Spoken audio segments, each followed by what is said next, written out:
Kamusta mga ka-farmilya? Ngayong Agosto, madaming improvements dito sa aming goat farm. Tara, samahan niyo ko. Kung napanood niyo ang aming previous vlog, under construction pa dati ang goat house na ito. Finally, tapos na at nagagamit na namin ito. Itong goat house na ito ay exclusively para sa aming saanen goats na pinagkukunan namin ng gatas araw-araw. Alam niyo ba, ang goat breed na saanen ang tinatawag na Queen of Dairy Goats dahil sa dami at kalidad ng gatas nila. Kaya masaya kaming maibahagi sa inyo ang bagong upgrade na ito sa aming farm.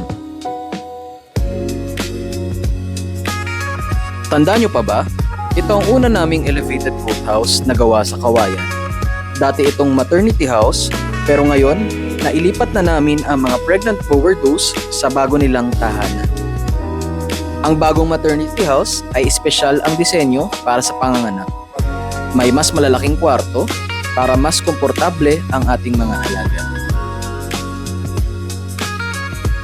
Sa darating na Setyembre, marami kaming aabangang paanak mula sa mga US full blood growers. Makikita na rin natin ang mga palahi ng bago nating herd sire na si Futures Horizon. At ito nga si Diana, isa sa mga alaga nating buntis na nasampahan ni Futures Horizon. At ito naman si Cream, ang Black Dapple Doe na buntis na din kay Futures Horizon. Isa sa mga essentials na kailangan sa ating goat house ay ang mineral block. At ang napili kong brand ay Red Rockies. Mahalaga ito para sa kalusugan ng mga alaga, lalo na sa pagpapalakas ng resistensya at overall body condition ng mga alagang kambing.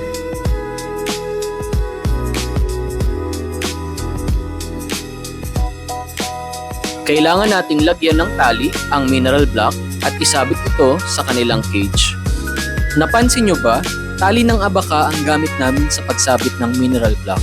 Organic ito at less harmful kung makain ng kambing, kumpara sa nylon na synthetic at pwedeng magdulot ng digestive blockage. Nakadisenyo ang goat house natin na may sabitan ng mineral block para manatili ito sa pwesto at hindi gumalaw ng pahalang. Bawat cage ay may kanya-kanyang mineral block para siguradong nakakakuha ng sapat na nutrients ang bawat isa sa kanila. Bawat goat cage ay may kanya-kanyang pagkain at tubig para ma-monitor ang intake nila at para maiwasan ang agawan ng pagkain.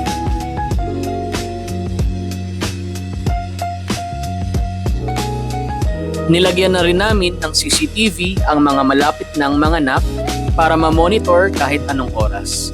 Dito, nilagyan natin ang isa nating US Boer Doe na si Plymouth Rock na nakatakdang manganak ngayong Setyembre.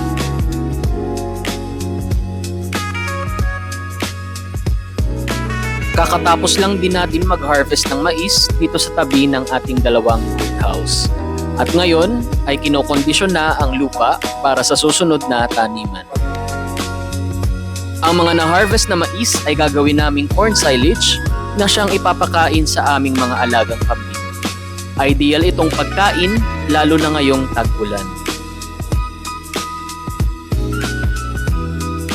Maraming salamat sa panonood ka-farmilya. Huwag kalimutang i-like, mag-comment at mag-follow. Hanggang sa susunod na vlog. God bless us all.